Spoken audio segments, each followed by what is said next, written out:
Hello বিয়স, আসসালামু আলাইকুম and welcome to my channel Hriday school. প্রতিদিনের মতো আবারও চলে আসলাম আরও একটি ছোট্ট ভিডিও নিয়ে। তো আজকের ভিডিওর বিষয় হচ্ছে জীববিজ্ঞান, শ্রেণী নবম ও দশম শ্রেণীর জীববিজ্ঞান। আর প্রশ্ন থাকবে টার্গর চাপ কি। নিত্য নতুন এডুকেটেড রিলেটেড ভিডিও পেতে অবশ্যই আমাদের ইউটিউব চ্যানেলটি সাবস্ক্রাইব করবেন এবং ফেসবুক পেজটি ফলো দিয়ে রাখবেন। তো চলুন ভিডিওটি শুরু করা যাক। প্রশ্ন, টার্গর চাপ কি?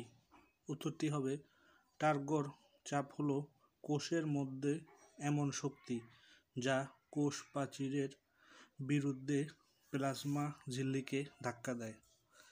প্রিয় বন্ধুরা, আজকের ভিডিও এ পর্যন্তই। ভিডিওটি যদি ভালো লেগে থাকে একটি লাইক দিয়ে দিবেন। আর যারা যারা আমাদের চ্যানেলটি এখনও সাবস্ক্রাইব করেন, চ্যানেলটি সাবস্ক্রাইব করে পাশের বেল আইকনটি অন করে দিবেন।